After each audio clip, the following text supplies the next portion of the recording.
So, guys, we are back with another podcast of Yu-Gi-Oh news you might have missed. And again, you guys continue to amaze me. This has been growing in popularity each week. So every time we post, I feel like there's more and more of you that are joining. So we are very, very excited that you continue to be with us. So, as usual, we have Obeliskblue13. He was the one who came up with this idea. And then Grunt, who has been huge in helping us set up the slides. So, we are very happy that both of you are here. Thank you for having us. All right. So, we'll go ahead and start with more Battle of Chaos reveals. We've been slowly going through this because usually something comes up to where we get sidetracked or I'm busy. And so we've been slowly going through this presentation Grunt's had, but there's been so much news, it's been hard to keep up with it. So we'll see how much we can knock out today. So the first thing that we've got here, it's a normal spell card called the Forbidden. I do like the way the art looks here. It says you can only activate one card with this card's name per turn. Declare one card name, and for the rest of this turn, your opponent cannot activate cards or effects with the same original card name as the declared card for the rest of this duel. You cannot activate cards or effects with the same original name as the declared card name. Ooh, that's interesting. And then we've got the Mad Hacker. It's a cyber monster, level 2. You can only use this card's name's first and second effect once per turn each. If a monster is special summoned or monsters is special summoned to your opponent's field, you can special summon this card from your hand. During the end phase, you can banish this card from the field and take control of the monster your opponent controls with the lowest attack, your choice if tied. While that monster is face up on the field, its effects cannot be activated. Also, you cannot special summon monsters from the extra deck except for Link monsters. Well, that's kind of interesting. Okay, so Carlos, what do you think of those two cards? So, Forbidden List is like it's pretty much like Prohibition. Yeah. Except it doesn't last forever. It lasts, for the rest of the turn. Uh-huh. It's okay, but we have better ways to dodge hand traps. This is like a budget cold buy, to be honest. I was wondering that same thing, yes. So yeah, I personally wouldn't play it, but if you don't have access to like Call by the Grave, or if you don't have access to cross out designator, I would and you need a budget option, this probably be a budget option for you. So yes, a fair play. The other one, I'm not the biggest fan of it because in your hand it becomes a bit of a dead card. I mean, if you're going second and your opponent special summons a lot, you could special this, so you have a monster to start your combo. I just as a generic cyber extender, I don't really like it. I do like that it can take control of your opponent's monsters. But it's during the end phase, which sucks. And then on top of that, this card has to be on the field, and it's the lowest attack. There's just so many like different restrictions that make it not super good in my opinion. Yeah. Also, they essentially just copied the artwork of damn, I forgot the Amazement Administrator Arlecchino. They basically copied his artwork and put it on Mad Hatter. So those are my thoughts on that. Yeah, yeah. Grant, you're thinking? I mean, Forbidden is definitely going to be one of those common bulk bin cards that Konami hopefully won't waste a rarity slot on. But I mean, it's got its uses. I think that there's a fair amount of reason why you might play this in some decks. The one issue that some people may have with Crossout, and this is why Crossout has had kind of a fallout, is that Crossout being a quick play doesn't really matter too much. It does when you're responding to a specific hand trap, whereas this kind of shuts it down. So, like, I guess my example is you could activate Forbidden at the start of your turn, and if you want to declare Droll and Lockbird or Nibiru, you can declare it without having to respond to it, and therefore you don't have to carry a Garnet in your deck and hope that you start with a starter. And for decks like Drytron, one turn without Droll and Lock is sometimes all you need to really establish a board. Now, I'm not saying Drytron is going to run this card every time. I'm just saying it's got some limited uses, and unlike Prohibition, it can't be popped by your opponent and Mm-hmm. Yep. stopped, like responded to. It's got some niche uses. It's not amazing, but I thought it was worth mentioning compared to all the other common bulk. Oh, And I agree. It is yeah, definitely worth mentioning. And like Carlos mentioned, it is a cheap out or a cheap version of crossout designator. But I like what you brought up. Unlike Prohibition, once you activate it, unless they have a way to respond, it's going through. So for a deck like Adamanticators that like to swarm the field, Drytron that like to swarm the field, this gives you your ability to go off. So I do think it's got uses. I think it's actually gonna see some play. So yeah, what did you think about the Mad Hacker though? so Mad Hacker is interesting. Again, I don't think this is going to be a super amazing card that's going to be, meta defining or format warping. I do see it though with some niche uses.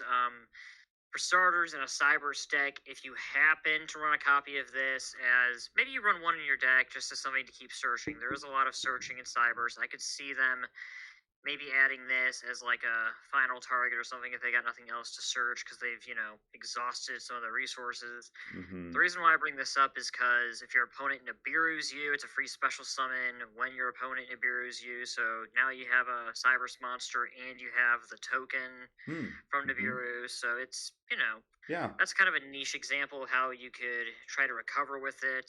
And again, if you're going second and you open this, it literally gives you, your own ability to steal something from your opponent's field, take away a resource Yeah. from them, and possibly use it. It's not crazy, but I mean, it's got its uses. Yeah, that's an interesting point. I didn't think about that. Where if your opponent Nibiru's you, and then you go ahead and special this, and then you can take control of it at the end phase. I mean that's actually not too bad. So it'll be interesting to see how players put that into rogue builds because I'm sure that's probably where it's going to get played.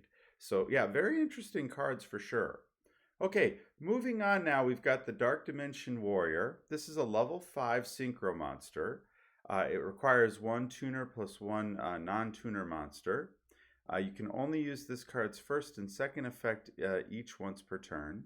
You can banish one card from your hand, then target one of your banished dark monsters and special summon it in face up or face down position. Ooh, very nice for like Morphing Jar or something. And then during the end phase, inflict 100 damage to your opponent for each set card on the field. And then Spiriting Away. Oh, I don't know how to say that. But it's a rank 2 Dark Fiend. You can detach one material from this card, then target one card your opponent controls, banish it until your opponent's end phase. If this card is destroyed by your opponent, you can target any number of banished cards up to the number of materials that were attached to this card and then shuffle them into the deck. Okay, so pretty interesting. Grunt, what do you like about these two? So a lot of people have figured out already that the synchro, which I mean, the synchro being level 5 isn't optimal for every single synchro deck out there, especially things Mm-hmm. like Sword Soul, which are increments of 4, so it's like 8s, 10s, things like that. But Yeah. in decks that can summon him, it definitely has its applications. There are cards that love to be banished. There are dark monsters that love to be Mm-hmm. banished. Oh, yes. The fact that you can just banish any card. I mean, this is essentially Illumina because if you have a card that's already an appropriate target, you could literally Oh, banish yeah.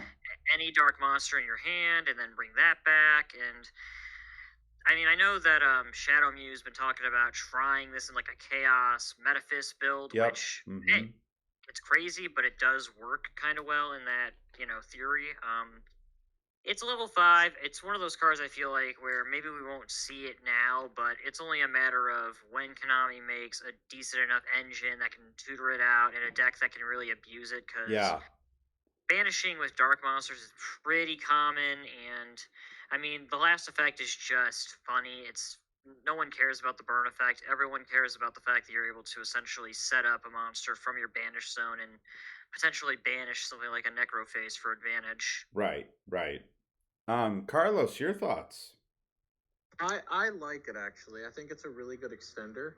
Specifically if you play it with if you play with Plague Spreader Zombie, because you can revive your Plague Spreader Zombie, and then it'll go back to the graveyard, and then you can just keep looping the Plague Spreader. So that's kind of bonkers. Oh gosh.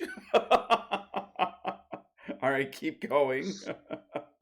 So yeah, that's pretty much the reason why I like it. I'm sure there's some like weird loops with this and whatnot. People find ways to like abuse anything in combos. So it's literally, is there a level 3 non-tuner you could pitch a Plague Spreader from your deck with, bring out the Plague Spreader, and then get looping, like not looping, but like recur. So I'm sure there's some way you could tutor it out pretty easily. Yeah. The other one, like, I don't really think it's that good. Okay, why do you not think it's that good? I mean, it banishes into the end phase, like it doesn't keep it banished. That's kind of stupid. I mean, what you could do is if your opponent only has one monster, you could make this. You could banish one of their monsters, attack directly, then overlay into Zeus. Yeah. Into Zeus, but before you overlaid into Zeus, you could overlay into the Downward Magician. Oh. So like cool, but like also not cool. It's just very convoluted. But it's very situational as well. So yeah, I'm gonna say hard pass on this, especially because I don't think rank 2 spam decks are trying to make this. Yeah. So yeah. Well, and I was trying to think of spam decks that are ranked 2 outside of frogs that do that. There's like there's like only casual rank 2 spam decks. Like there's the Maliseverus, which are like the fork, the spoon, the knife. Are they dark type though? They are dark. Yes. Okay. They're a dark fiend. Yes. Okay. So like, yeah, cool, but like, are we really gonna try to play this in Maliseverus? Like, no. I'd rather just freaking play like Shadow Mist. So it's not this isn't a good one. This is a hard pass unless there's like a archetype coming out with it.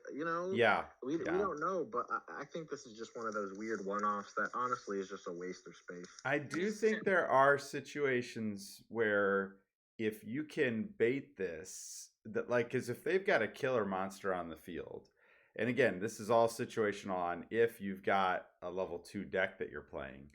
And you're trying to get that bait of the negate out, this is one way to do it, and then go off and combo from there. Just because if you can target one of their big, boss monsters and banish it until the your opponent's end phase, it does have some situational plays, but it's going to be interesting to see what players do with it. Okay, moving on here. Hang on, I got to get to where we last left off. Okay. So now we've got a nuclear world. Okay, so this is a normal spell. You can only activate one card with this card's name per turn. So it says here, target one face-up monster you control, destroy it, and if you do, special summon one monster with a different original type and attribute and a lower original level from your deck in defense position, but its effects are negated. Oh, wow. Okay, and then we've got Skilled Chestnut Magicia. It's a level 4 dark spellcaster monster. You can only use the second effect with this card's name only once per turn. Each time a spell card is activated, place one spell counter on this card. When that spell resolves, max 3.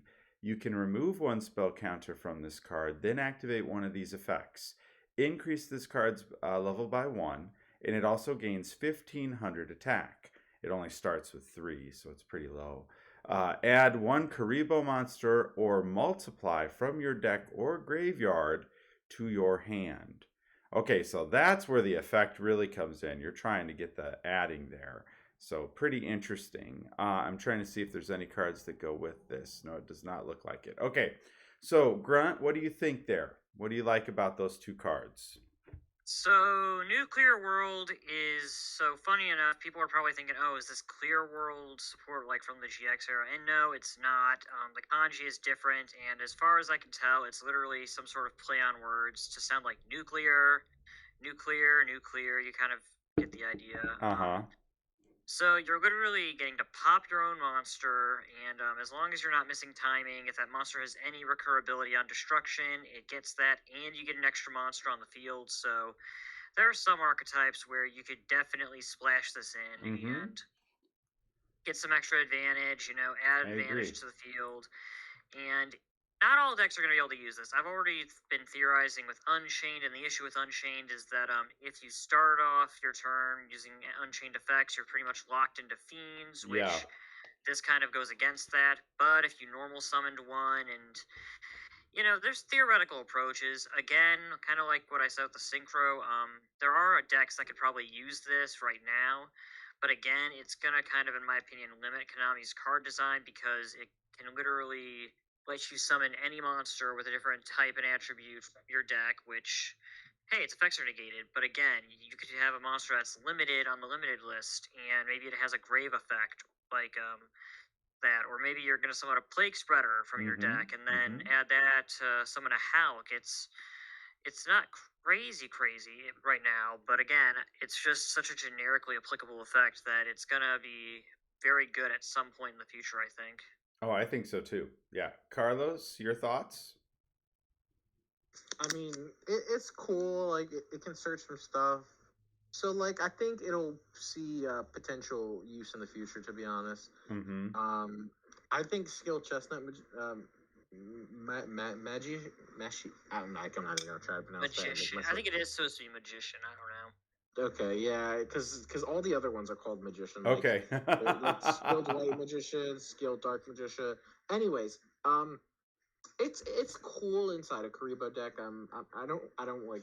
I'm not gonna profess to be the Karibo expert. I've never really, you know what I mean, Mm-hmm. played them. So, Yeah. I mean, but searching a Karibo seems good, and Yes. adding the multiply spell also seems good. Yes. It's just I've always hated like the skilled magician cards because like they were really I don't want to say they were really good back in the day, but they were just really slow back in the day, and even Mm-hmm. now they're still kind of slow because they require you to normal summon it, commit your normal summon, then activate spell cards to start getting advantage. So Yep. yeah, it is a bit slow, but it is what it is. Yeah. Yeah. I agree. I do like the multiply. I do think that's good.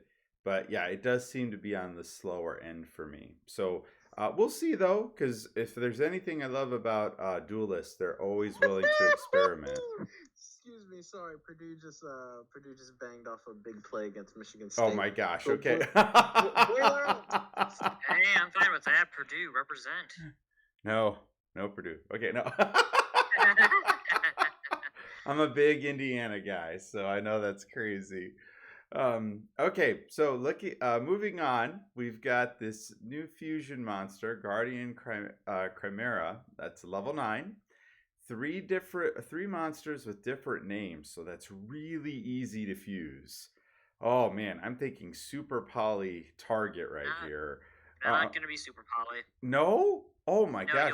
Okay, so you'll read it. yeah, You have let's to read read the it. cards Okay. first. So, must first be fusion summoned using only monsters in your hand and field as material, minimum 1 from each, and you can only use the first effect of this card's name once per turn.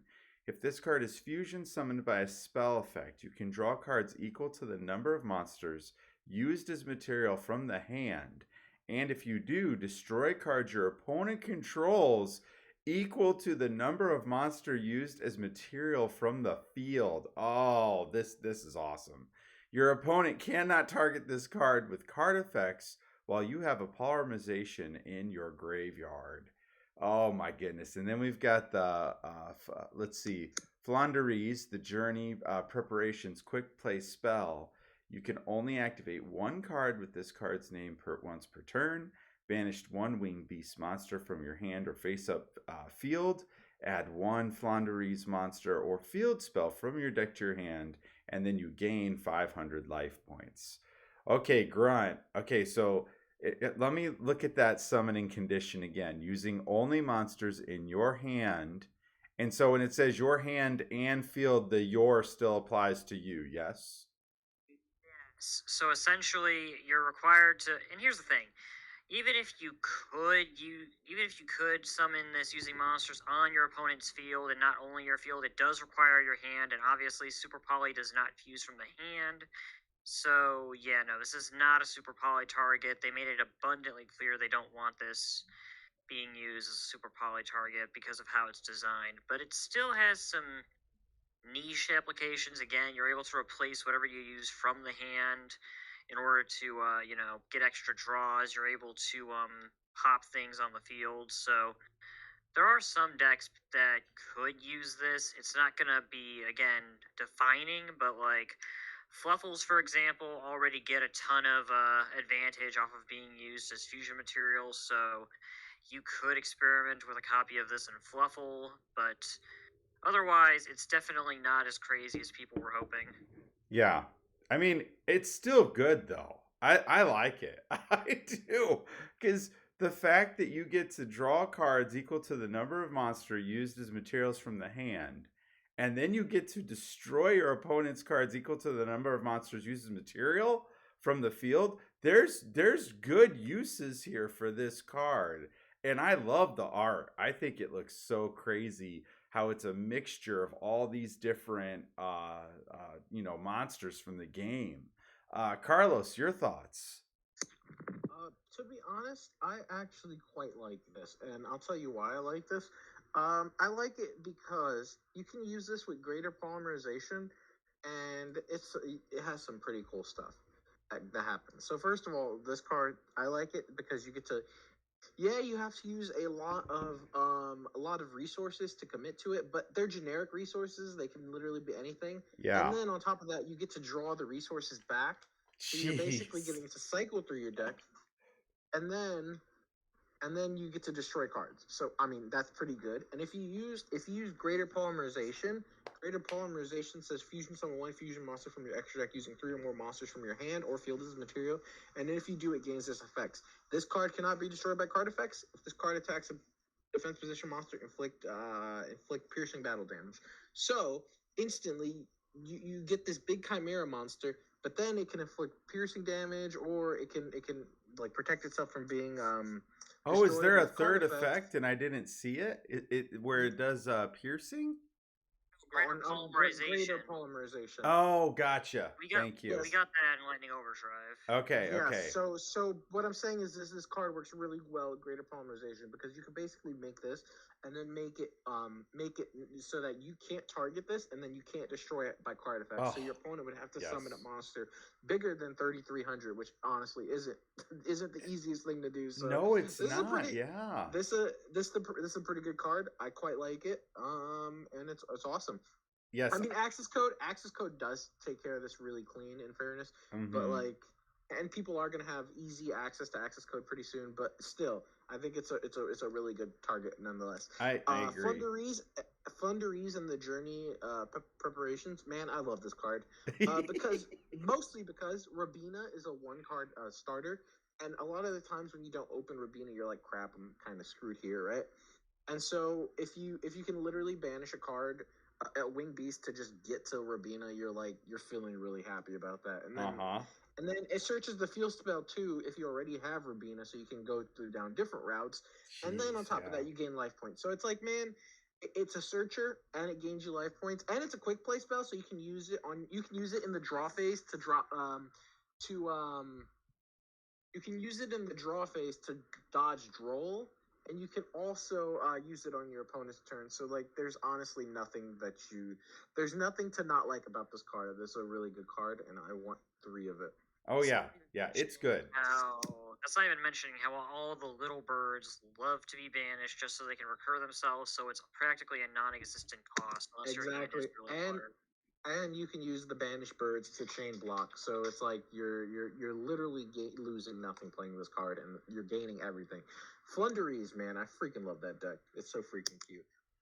Yeah, I can't wait to see it. I'm hoping you're playing it tonight. So. Oh crap! I forgot about this. Yeah, I hope you're playing it. So we'll definitely see. Well, I'm not gonna give away what I'm playing, but I'll definitely be playing some cool stuff. Awesome. Cannot wait. Okay. The next one we've got here is Dark the Dark Charmer, Umbral, I think. It's a Link 2, and it requires 2 monsters, including a Dark monster. This card is always treated as a familiar possessed card. And for those of you who don't know, there's an entire archetype around that.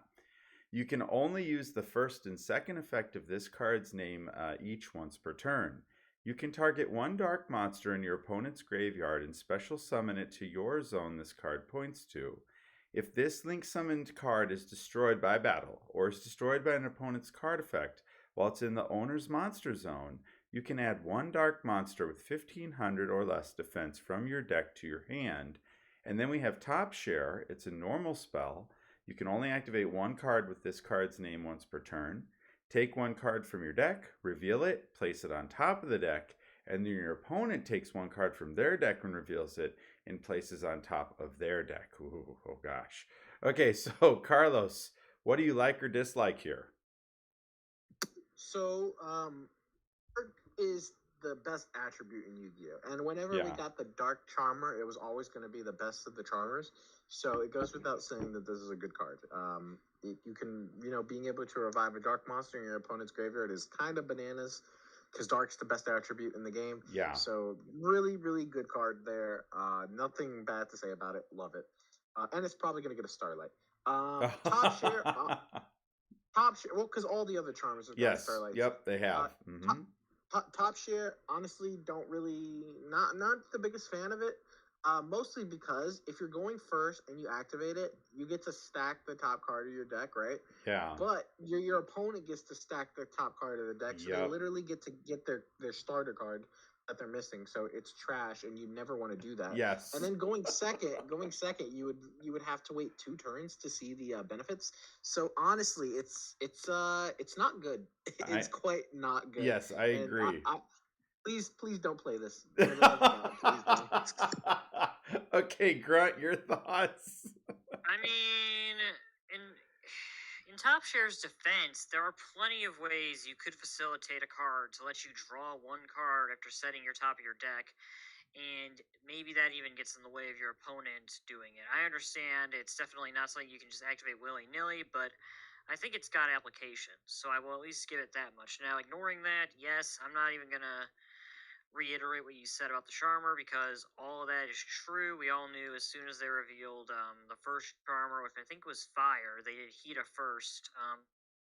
We all knew that they were going to eventually do Light and Dark, and we were hoping they would do Light and Dark together, because that's what they did with the Link 2 monsters that were boosting attacks, so, like Witch and stuff. But we had to wait a while for Dark, and honestly, can't blame Konami. Dark, as we all know, is, again, easily the best archetype, and it happens to love pitching things to the graveyard, so yeah, no, this is pretty crazy. It just sucks that it's not a quick effect, because it could be responded to, like, I'm imagining an Orcos match where you're summoning your opponent's Dingirsu to your side of the field, but obviously that's not going to happen since they can respond to it, but it's going to have use. There's always going to be a Dark deck that is going to want to, use the grave, and this is going to be good for that. And the art does look pretty sweet. So it's very, very nice to look at. Okay, so now we've got Dinofuffia, 65 million years and 2,000 life points in the making. So let's take a look at this archetype. This is very interesting. I thought you were about to say Dino Wrestler. Oh, no. I was like, what? No, this is actually better. Look, I know that there are some people who have their reservations about this archetype, but come on. It's better than Dino Wrestler. I know that's not saying a lot, but... Oh, Dino Wrestler is trash. Yeah, it's so bad. Hold up. It's trash, but it's fun trash.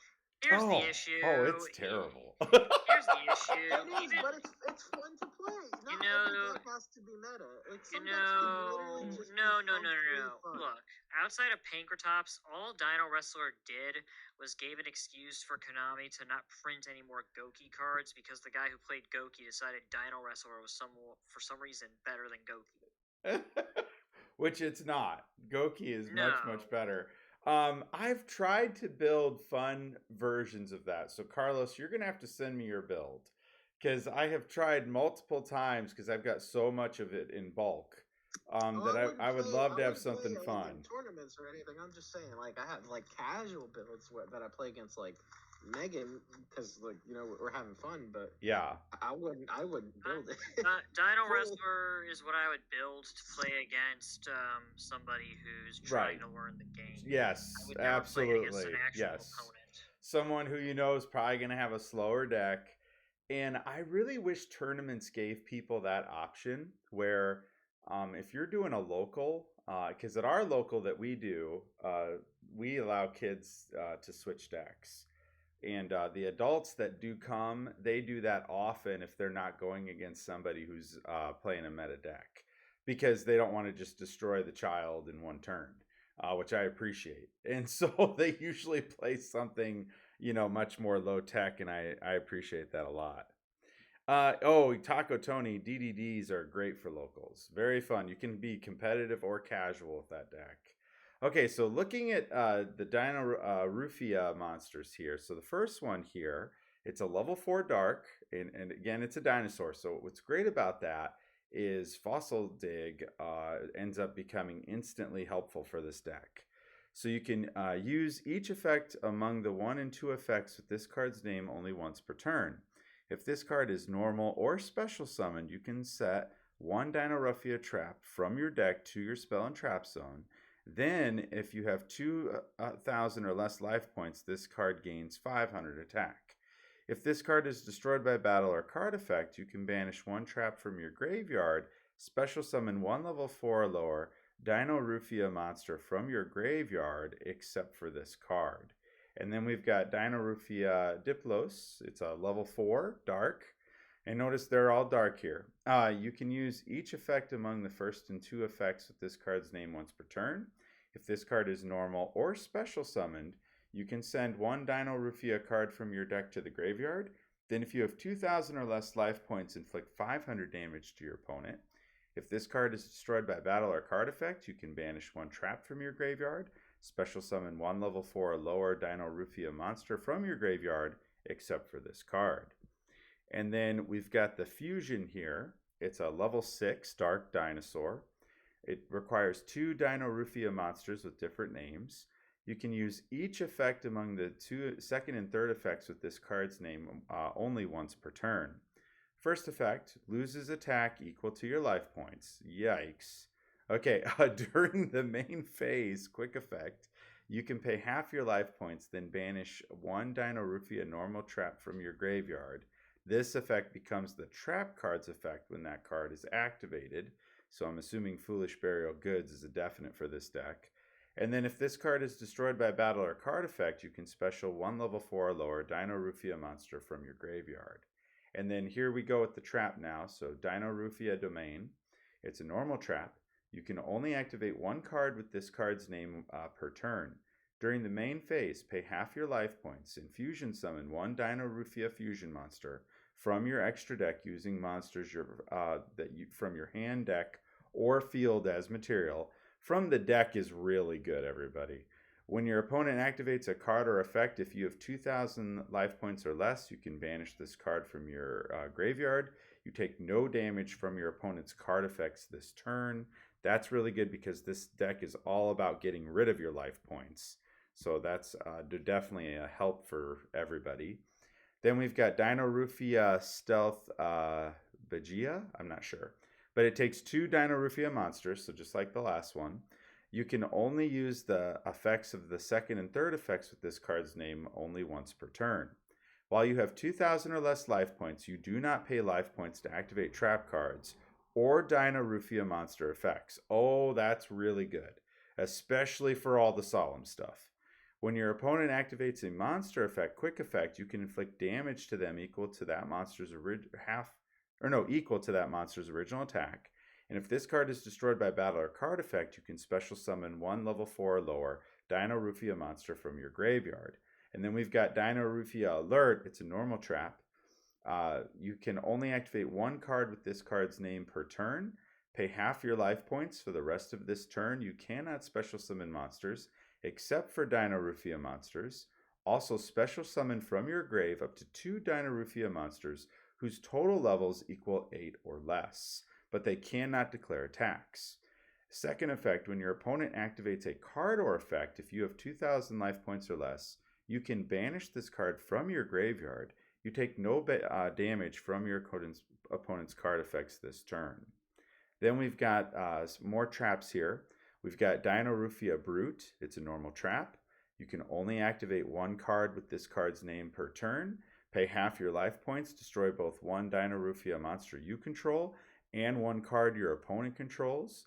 When your opponent activates a card or effect, if you have 2,000 life points or less, you can banish this card from your graveyard, and again, you take no damage from your opponent's card effects this turn. And so it looks like that theme is ongoing here. Then we've got Dinofuffia Shell. It's a counter trap, so it's pretty quick speed. You can only activate one card with this card's name per turn. At the start of your opponent's battle phase, pay half your life points and special summon one Dinofuffia token. And if you do, your opponent cannot target other monsters for attacks while you control that token this turn. Ooh, that's really good, especially if you have Lost World on the field. During damage calculation, if you would take battle damage and you have 2,000 life points or less, you can banish this card from your graveyard. You take no damage again from this battle. And then Dinofuffia Sonic, you can only activate one card with this card's name per turn. When your opponent activates a spell or trap card, if you control a Dinofuffia monster, pay half your life points and negate the activation, and if you do, destroy that card. Then destroy one Dinofuffia monster you control. During damage calculation, if you would take battle damage and you have 2,000 life points or less, you can banish this card from your graveyard and you take no damage from this battle. Then we've got Dinofuffia Reversion. You can only activate one card again with this card's name. If you control a Dinofuffia Fusion monster, pay half your life points, banish one counter trap from your graveyard. This effect becomes the counter trap. And then again, you've got the paying the life points so that you take no damage.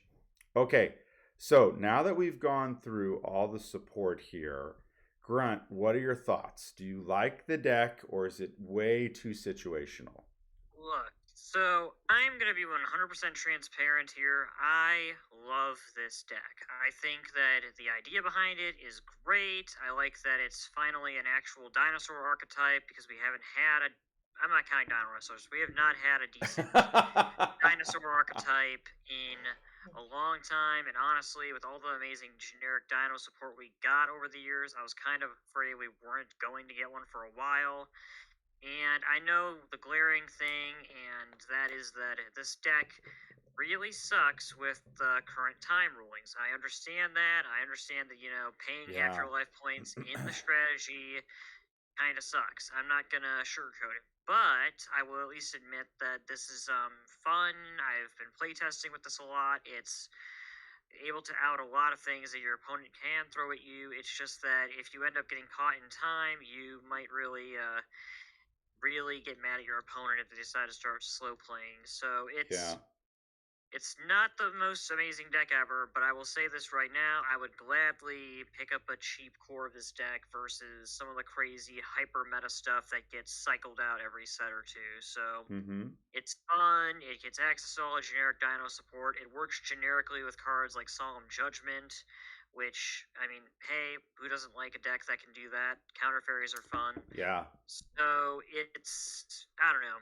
I'm sure that there are people out there who are going to tear this deck a new one and say how awful it is that it pays this much life, but I think that at least the concept is cool, and hey, Konami made a dinosaur deck that's, in my opinion, not super broken. It's just got a lot of great effects that loses to time. Yeah, absolutely. Carlos, your thoughts? I don't like it. I mean, I don't. That's valid. That's valid.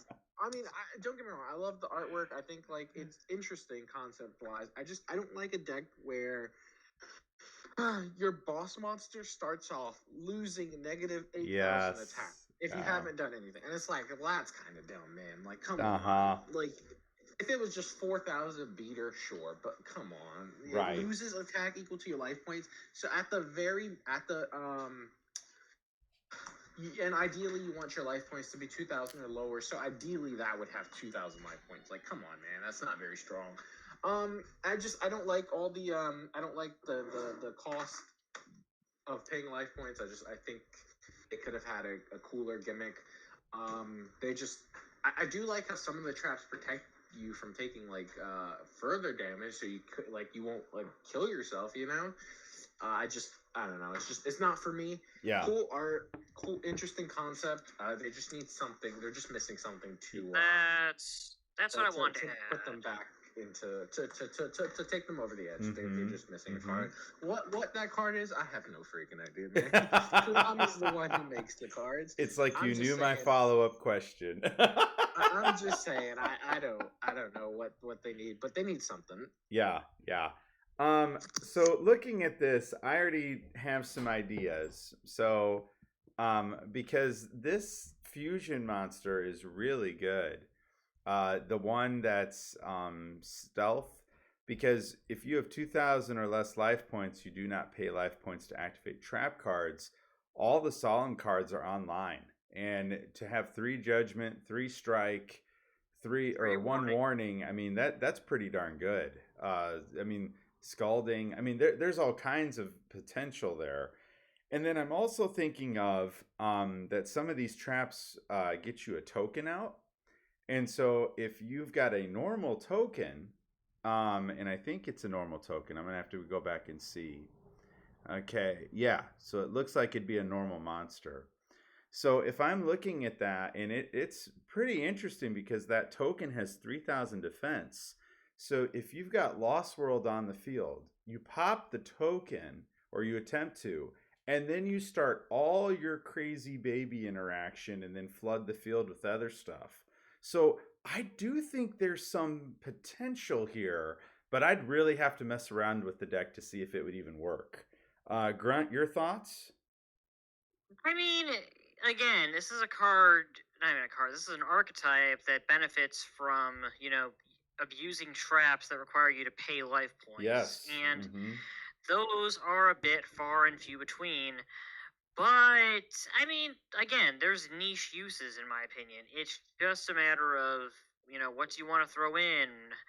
And, again, it's not crazy, it's not busted, but it's like, I don't know. The fact that you can, again, with the stealth here, the fact that you can just ignore paying costs, to activate traps, that is good for the solemns. Absolutely. And I'm pretty sure there's other counter traps that also have similar costs. I'm literally looking right now at other stuff, and there's options. It's not busted, but I feel like if Konami really wants to, all they have to do to make this deck annoying or degenerate is make something where your opponent has to pay some costs, or maybe the first card you pay life points for, your opponent pays that cost. I'm not saying they should do that, but they could.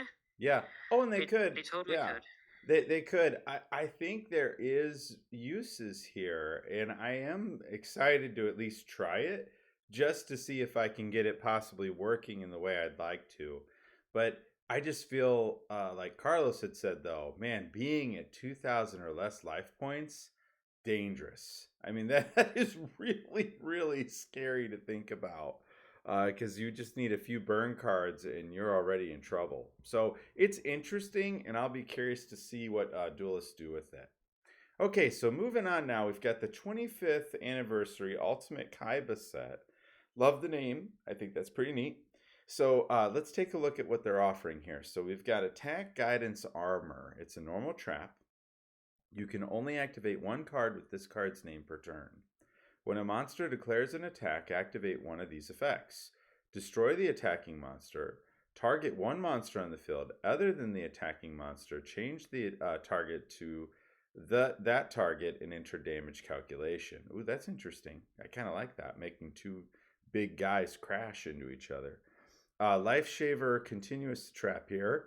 You can only control 1 Life Shaver. Once per turn during your opponent's end phase, place 1 counter on this card. During the main or battle phase, if this card has any of its counters on it, you can send this card to the graveyard. Then your opponent discards as many cards from their hand as possible, up to the number of counters that were on this card. Oh, why? Oh, gosh. Okay, so, this worries me, gentlemen. are there cards out there that allow you to place counters on other counters that are on the field? So there's actually rulings for this. So it has to be its counters. There was actually a ruling someone asked recently about Cauldron of the Old Man and placing generic counters on it with a card Yes. like I forget what it was called, like Spell Protector or something, or Spell Shield. The point is that if a card like Life Saver specifies that it has to remove its counters and that it's placing one counter on it, even if they're both unnamed counters, the only counters that Life Saver will be able to probably remove are its own. So it has to be during your opponent's end phase. So compared to what they did in the anime, this is a very different card. I think in the anime it was a spell. Okay. I think it had ways to proc even quicker if you made your turns pass. So I don't know. It's cute. Attack Guidance Armor is actually kind of funny. I mean, it's essentially Sakuretsu armor, but better. But better, yes. And I'm So all for better. So... So I don't know. These aren't crazy. Again, Life Shaver. When people first saw, hey, we're getting Life Shaver, they're like, oh crud, what are they gonna do? And then it's like, oh, they nerfed it. So trust me, Yes. Life Shaver. Maybe there will be some janky deck out there, but it's not gonna be breaking the meta anytime soon. I'm just happy that you're in a situation where you can't put additional counters on it, because that could get really broken. So very happy to hear that. Now I'm not worried about the card. So that makes me feel better. Then the next one that we've got here is Magical Trick Mirror. It's a normal trap. When an opponent's monster declares an attack, target one spell in your opponent's graveyard. Set that card to your field. Ooh, that's kind of neat. You can banish this card from your graveyard, then send one monster reborn from your hand or your face down field to the graveyard and special summon one Obelisk the Tormentor from your graveyard in defense position. If this effect is activated during your opponent's turn, for the rest of this turn while you control that special summon monster, each monster your opponent controls must attack it if able. Ooh, that's interesting. Very interesting. Carlos, what are your thoughts on those three traps we just looked at?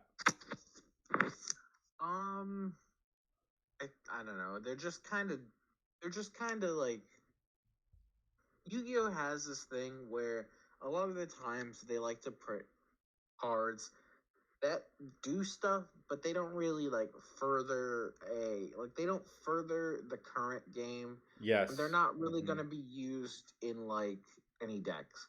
And those are kind of traps where it's like, yeah, they're cool, and yeah, technically they're upgrades on like older cards, you know what I mean?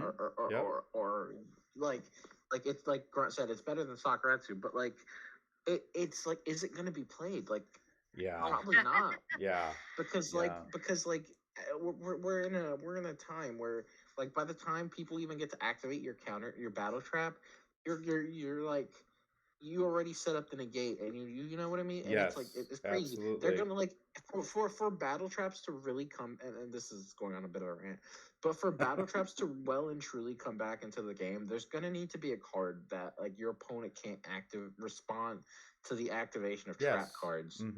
Yeah. When during the battle phase or something like that, or basically they're gonna need like a mirror force that's like jacked up that your opponent can't respond to. I agree. Because it kind of sucks because it took away such a big like part of the game. Like, you used to have to like really strategize like what monsters you want in defense, what monsters you want in attack.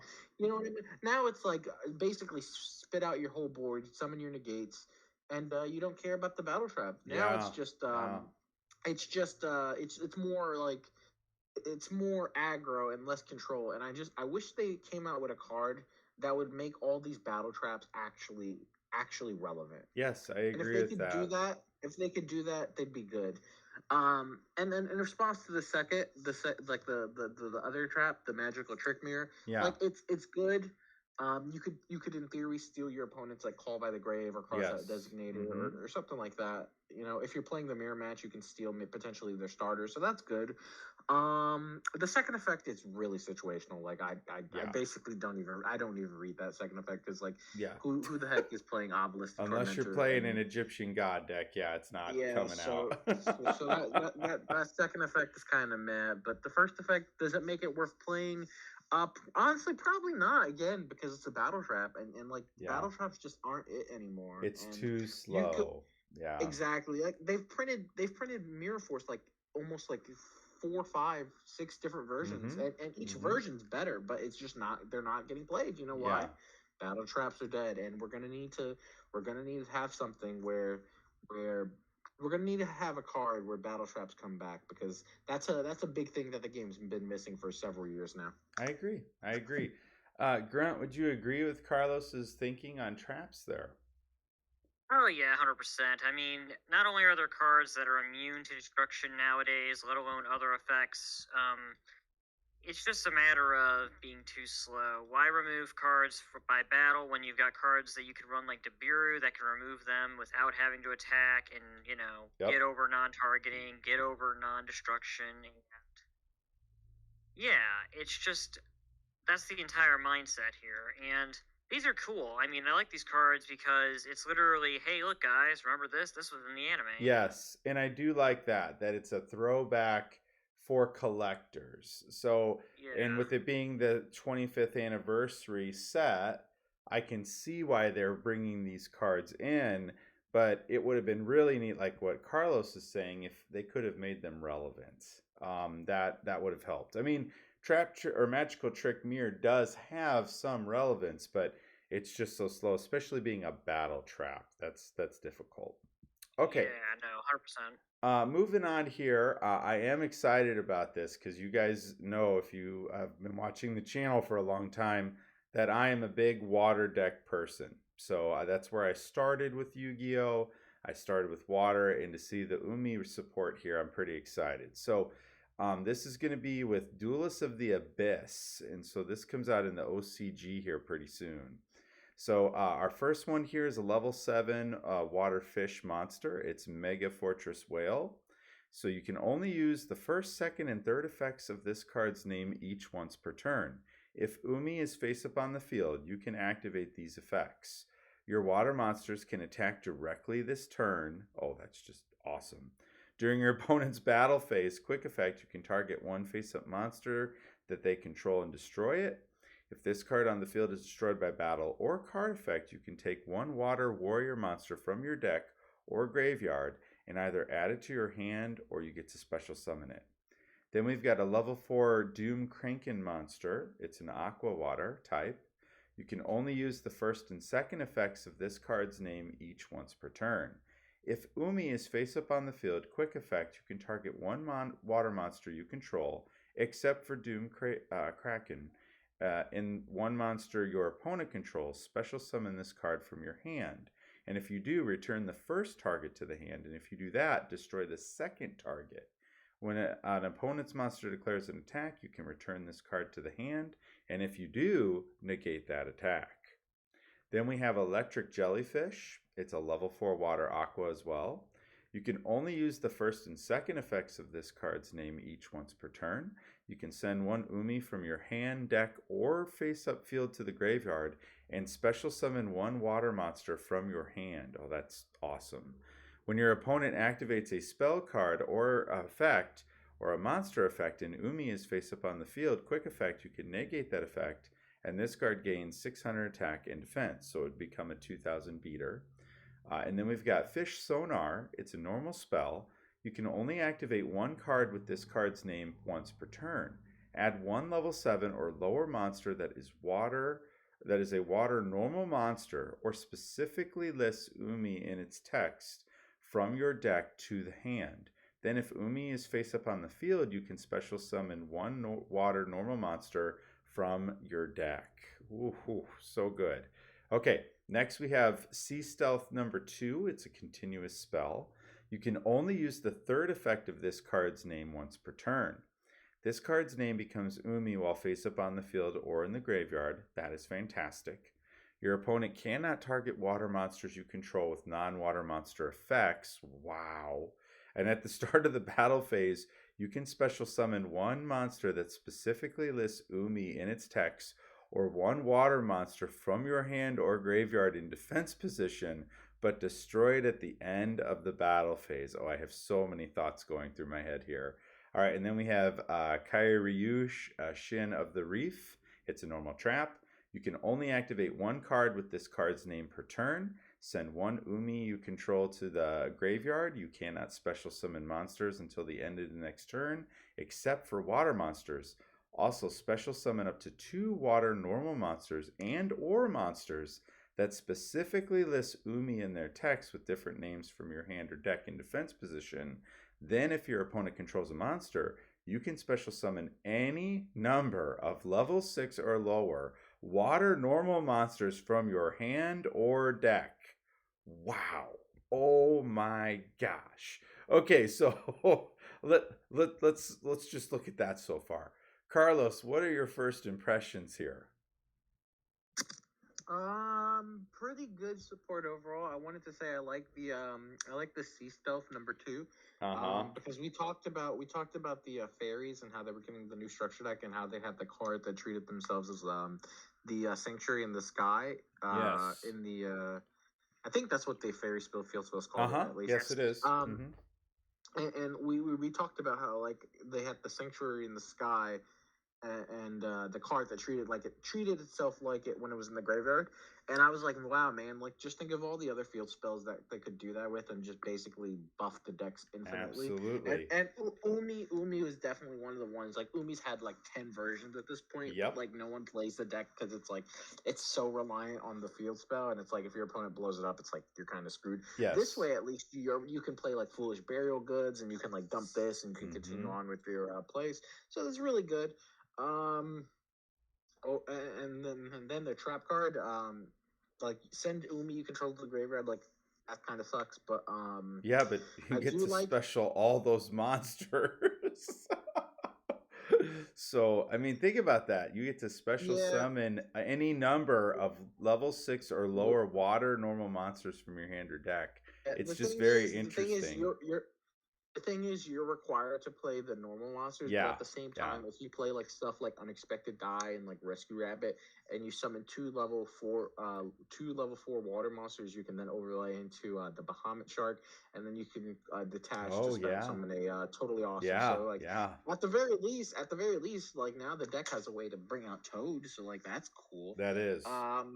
Overall, I'd say is it great support? No, but it's good legacy update, and it's about the kind of stuff I expected for the Duelist water pack, for the water Duelist pack. Okay, how about you, Grunt? What cards stood out to you? So I think it was called Fish Sonar. I think that's probably Fish Sonar was excellent. That is probably the most generically applicable of these. Even then, Umi support in general is looking very good. The fact that you can add any level 7 or lower water monster that lists Umi in it. I mean, there's a lot of monsters that list Umi. Even outside of this stuff and the Mako Tsunami stuff, like, Water's gimmick, or at least one of their gimmicks, has always been, well, we're actually going to make use of Umi, the old field spell that has had, like Carlos said, a dozen retrains. Yes, absolutely. I mean, even Pacificus is an Umi retrain that doesn't need to be an Umi retrain. Yeah, and that's what I was thinking with water monsters, because you get the tokens, and but keep going with what you're thinking. So it's a good.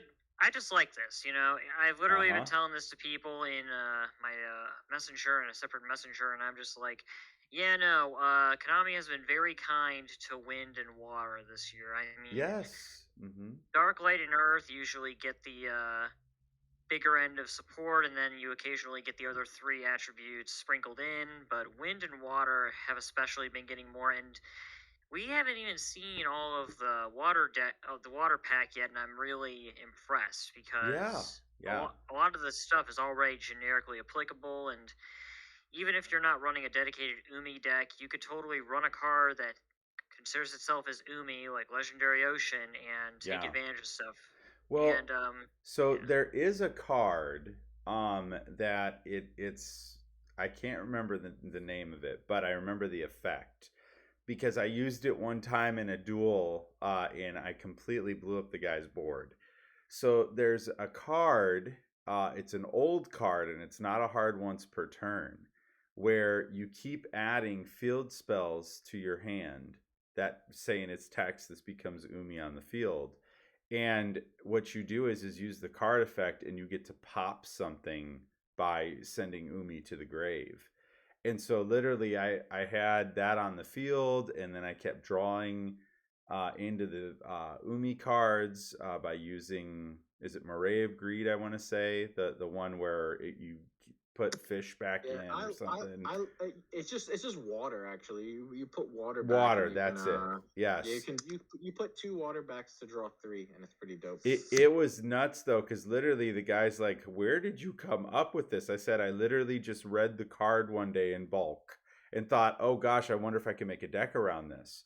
And then seeing this kind of support out there, and you don't have the hard ones per turn for it, it's janky, but it's fun. So I'm excited to try this out with that support, because now with Sea Stealth 2, I wonder if that would still apply, because you are sending an Umi possibly to the field off that card's effect. So it's interesting. So I can't wait to see what happens with this. But let's get to some of that other stuff you were talking about, Grunt. Some of the other support here. So I am very excited that Marinus is getting more. I know lots. I mean, Carlos has a great deck profile, guys, on his channel. If you want something to go off of, if you want to build the deck, it's very, very fun. Lots of swarming the field. Grunt, were you about to say something? It sounded like you were going to say something there. I was going to say, Marincess has kind of deserved this, because Salamangreat got a ton of spotlight, and Marincess, people were like, oh, it's going to be somewhat similar to Salamangreat, and then they just kind of stopped supporting it when it stopped showing up in the anime. Yeah, completely agree. So let's go ahead and take a look here. So we've got Marincess Spring Girl. So it's a level 4 water. You can only use the first and second effects of this card's name each once per turn. You can banish one Marincess. Wait, I'm saying it wrong. Marincess, thank you. One Marincess monster from your graveyard. Special summon this card from your hand. If this card is sent to the graveyard as a material for a water link monster, you can send cards from the top of your deck to the graveyard equal to the number of Marincess monsters you control, then inflict 200 damage to your opponent for each one sent to the grave by this effect. Say it for me again, Grunt. I feel like I'm saying it wrong again. Marincess. Thank you. So, Marincess Sleepy Maiden now. It's a level 5 water Cyberus monster. You can only use the first and second effect of this card's name each once per turn. You can target one Marincess card you control, special summon this card from your hand, and if you do, it gains this effect. That target cannot be destroyed by your opponent's card effects while this card is in the monster zone. You can banish this card from your graveyard, then target one Marincess Link monster you control. Equip one Marincess Link monster from your graveyard to that target. And then you've got some other support here in the Link monster. So you have Marincess Aqua, Agronaut. It's a Link, and it's a Link 4. So it requires 2+ water monsters. And I love that these are generic. I do like that.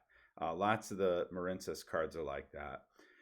So you can only use the second and third effect of this card's name each once per turn. Your opponent's monsters cannot attack other monsters while this card is in the extra monster zone, and it's 2300 attack. You can target one water monster you control and one card your opponent controls and return them to the hand. When a spell or trap or effect is activated on the field during your opponent's turn, quick effect, you can special summon one Marincess monster equipped to this card, and if you do, negate that effect. Then you have Marincess Dive. It's a normal spell. You can only activate one card with this card's name once per turn. Activate one of these effects, but you cannot special summon monsters for the rest of this turn after this card resolves, except for water monsters. Target one non-link Marincess monster in your graveyard and special summon it. If Marincess Battle Ocean is in your field zone, special summon one Marincess monster from your deck. Oh, that is fantastic. Okay, then we've got Marincess Circulation. It's a normal trap. If you control a Link 3 or higher Marincess monster, you cannot activate this card from your hand. Target one water link monster you control, return it to the extra deck, and if you do, special summon one Marincess link monster from your extra deck with the same link rating, but a different name. But this turn it cannot attack directly. Also, it cannot be destroyed by battle. This is treated as a link summon.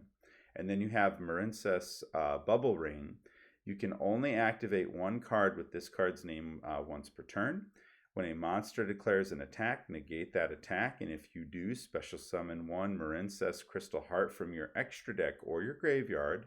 You can banish this card from your grave, then target one link 2 or higher Marincess link monster you control. In this turn, its maximum number of attacks per battle phase equals its link rating, but your opponent takes no damage from battles involving it. Okay, so Grunt, what do you like here? So I will be completely transparent.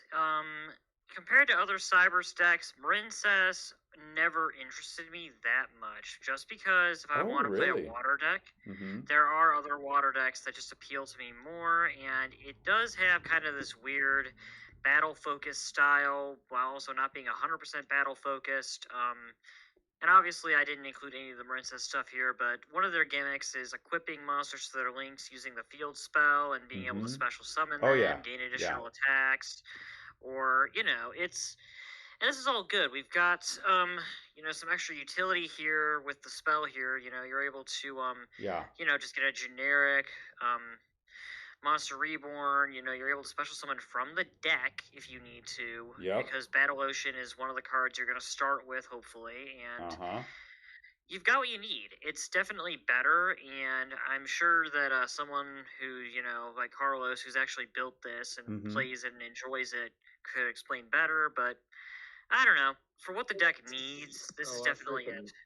I freaking love it. I love the deck too. This is everything. Yeah. This is everything the deck needed. Yeah. So if you can go back to the last slide, I'm gonna talk about everything here. Okay, sure. Go right ahead.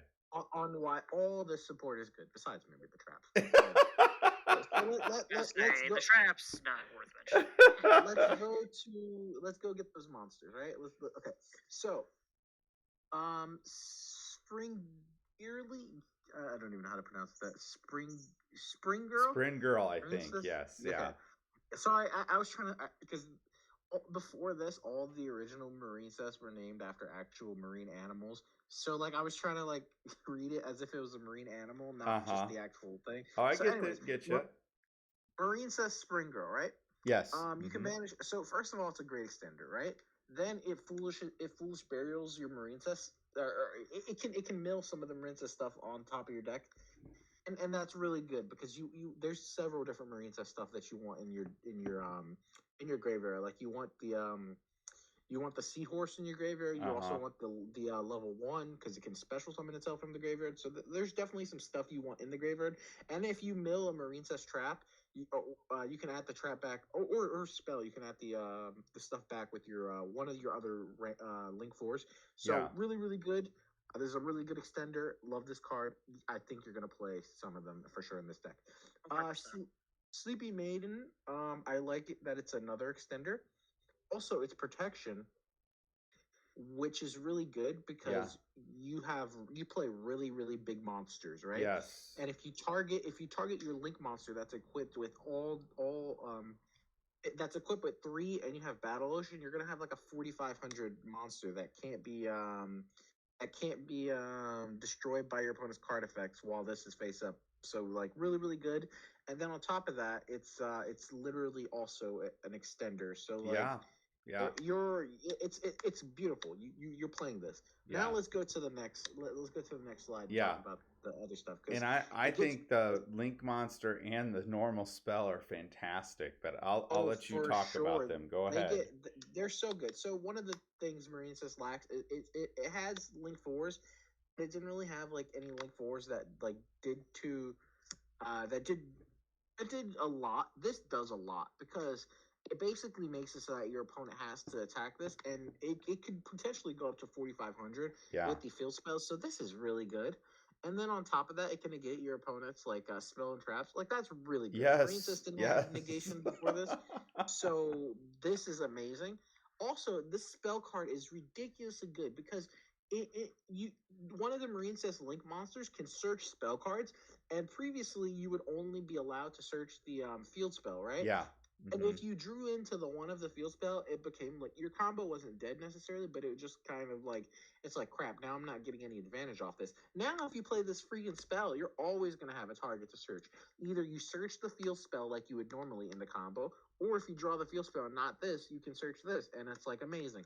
And then this on top of it, if you have Battle Ocean, which you're always going to have Battle Ocean because the Link 1 literally gets you to Battle Ocean, you can summon, you can special summon the Blue Tang from the deck, and then Blue Tang mills the top 3, and then you get to add one. So you're just gaining so much advantage off of this engine. And honestly, love Marine Cess. This support is exactly what they need. I would personally prefer that the Marine Cess stuff in this deck is what gets the Ghost Rare, because this is the our legendary duelist, so we're gonna get a Ghost Rare for gorgeous. this. Oh my gosh! I unfortunately think it's gonna be the Shark support. I do think it's going to be the Shark support, but I really love this Marine Cess support. It gets 10 out of 10 for me, and I'm a very, very happy player. And I look to pick up all of it. I am right there with you, Carlos, because and for those of you who don't know how this deck works, it swarms the field. So you literally swarm the field, you get your powerful Link monster, and then the other links that are in the grave end up being equipped to it. And it's very powerful. And I thought it was already really fun to play. And like Carlos is saying, now this takes it up a notch and makes it super, super fun. So I can't wait. And it's budget. Exactly. In my opinion, this support takes it from like, I don't even think it was rogue. I think it was just casual. It takes it from like casual to at least rogue. Yes, I completely agree. Yes. So I think it's definitely the right way to go, and I can't wait for when we get it here. Okay, so taking a look here now, we've got some other cards. We've got Mutant Mutator. It's a level 1 water psychic, and you can only use the first and second effect of this card's name each once per turn. If you control a mutant card, you can special summon this card from your hand. That's always good. You contribute this card, then banish one mutant card from your hand or deck, and special summon one monster from your hand or deck based on the banished card. And if you do, you lose life points equal to that monster's original attack. And then you've got a monster that would be Mutant Beast, Spell, Mutant Mist, Trap, Mutant Arsenal. And then you have the next one here, Neroy, the Dream Mirror Heretic. You can only use the first and second effect of this card's name each once per turn. If this card is normal or special summoned, you can add one Neroy, the Dream Mirror Disciple, from your deck to your hand. Then you can make this card become light. You contribute one other Dream Mirror monster. Choose one Dream Mirror monster with a different level from that monster in your deck, and add one Dream Mirror of Joy or Dream Mirror of Terror from your deck to your hand, whichever it specifically lists in the chosen monster's text. And if you do, special summon the chosen monster in defense position. Okay, so I don't know how those work. Grunt, do you play Dream Mirrors? I don't know that deck. I picked up Dream Mirror stuff when the first wave of support came out because I thought it looked interesting, and then Konami proved to me that they did not really have any plans on making it competent. They just had fun with the gimmicks. So, do you think it's a good help for the deck? I don't know. This does. Oh no! This does help the deck. So the issue is with Dream Mirrors essentially is that it always relies on you having the right field spell with the right monster in order to let you swap, and it's easier to do that now than when it first came out, just because there's a lot of cards that facilitate the field spells that let you swap them out. And Neroy here literally lets you search out the other version of him that we got earlier this year, which is also a good card. I forget exactly what it does, but I'm pretty sure it sets up a field spell. The fact that you can just tribute any other Dream Mirror and essentially bring out a monster, with a different level, that's pretty good. You're also able to add a Dream Mirror of Joy or Terror, so you're able to essentially cherry pick what you want to get done. And no, it's exactly what the deck needed. The issue, again, being that Dream Mirrors are incredibly outdated, in my opinion, in terms of what they're trying to do. But It's good. I'm glad Konami still cares about the archetype. Mutant Mutator is easily the more notable one here, just because mutants have always been looking for a level 1 extender. They have the normal summon reliance, unfortunately, but the fact that you can now special summon this when you control any mutant, pretty good. The fact that you can tribute him and banish any mutant card from your deck means that you're essentially going through less materials to summon. And we don't talk about Mutant Mist, but Beast and Arsenal are both great within the deck. And I've seen Dogmatica builds use mutants. I mean, I play one myself. It's definitely a decent deck, and this is what the deck needed. I don't think it's going to be crazy broken. It's just one piece of mutant support when we probably should have gotten, an entire wave of support. But I won't look a gift horse in the mouth. This is a good card. Okay. Carlos, your thoughts? So I actually play both of these archetypes extensively. I have both of them done. Oh, awesome. So what I did want to say is I really like the Dream Mirror support, right? And the reason I like the Dream Mirror support is because a lot of the times in Dream Mirrors, you are kind of you're lacking a special summon. It's so the deck, all the monsters gain their effects off of the special summons, right? And a lot of the times you're lacking the special summoning so heavy, and if you don't have the right field spell, it's like, damn, now I'm kind of stuck. Now It's you're like special behind. summon, and Yeah. you just have a whole bunch of bricks, right?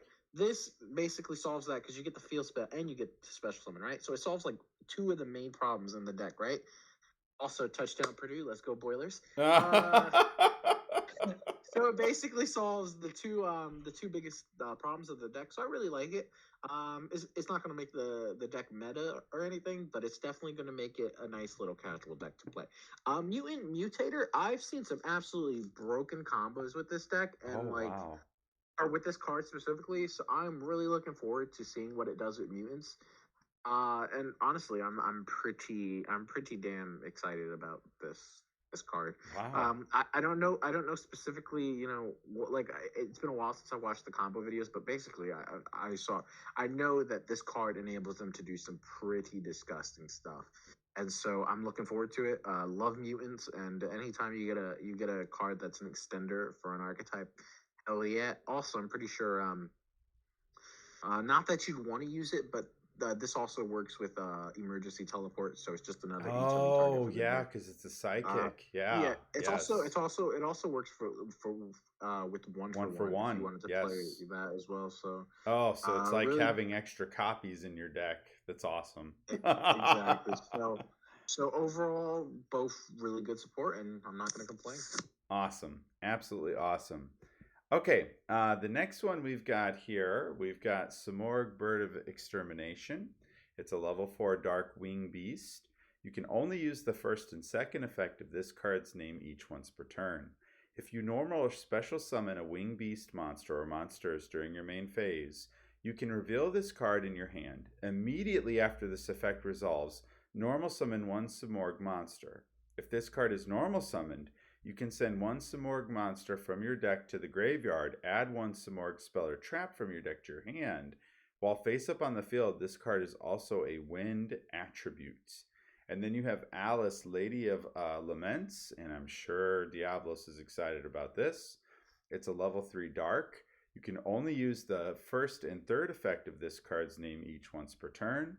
You can banish one trap from your hand or graveyard and special summon this card from your hand. If this card is normal summoned, you can target one Lady of Lament monster in your graveyard and special summon it. If this card is tributed or destroyed by your opponent, you can add one Fiend monster whose combined attack and defense equals 2,000 from your deck to your hand, except for Alice, Lady of Laments. Okay, Carlos, what are your thoughts on these two? Yeah, so I'm not going to talk too much about the Alice card just because I don't really play that deck specifically too much. I think it is really cool though. I mean, anytime you get an extender and it special summons from the graveyard, like that's really cool, and it special summons itself. So like honestly, good card. But I want to talk about the Smorg because I do play Smorgs a lot. I really like this one because first of all, I If it's normal summon, you can send a Sporg monster from your deck to your hand, then add a Smorg spell or trap. That's ridiculously good because all the Smorg monsters can special summon themselves from the graveyard, the little birds at least. So you're getting a superior extender because it searches and it extends. Also, if you normal summon a winged beast monster during your main phase, you can reveal this card immediately after this effect resolves. Normal summon one Smorg monster, including itself. Right? That's really good, and that potentially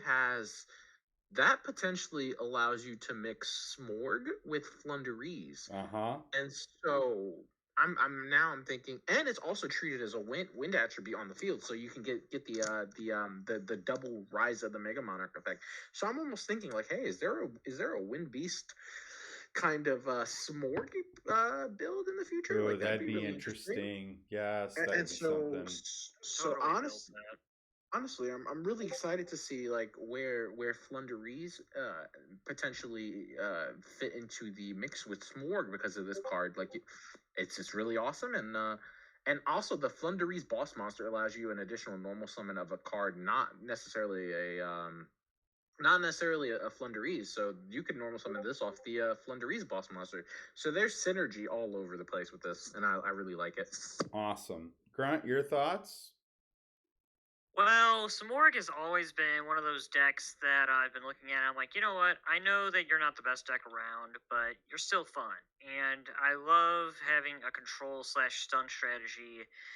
And Samorg honestly kind of did what Flunderees is doing now. It just wasn't doing it as well because it was pretty much completely normal summon reliant. It did have like a slight special summoning focus, but again, most of it was about tribute summoning and reacting to your own tribute summoning and forming a board of sorts. And we don't have to talk about the Samorg link. Everyone knows about the Samorg link to some extent. So again, this is just good. And I don't know. I'm definitely gonna try to do Flunderees Samorg at some point because they definitely do have some inherent synergy. Yes, with the normaling. Yep. Minus the whole not link summoning thing and not special summoning your Samorgs from the graveyard, but it's decent. Alice, Lady of Lament. I know that Diabolus has been having a ton of fun talking about this and his decks. He loves Lair of Darkness, so again, I wish he was here. He would probably be going it's off great about all the amazing synergy in his here. deck. And guys, I have that posted to my channel. If you want to see his control Lair of Darkness deck, it is excellent. It is very well put together. And he doesn't even play some like really big stuff like, imperms. Like it's amazing what he does with it. So definitely something you'll want to check out. Gentlemen, I have clothes in the dryer that I have to get out at this point. So we will have to stop here. But thank you both so much, and I can't wait to see how it goes in the tournament tonight for you, Carlos.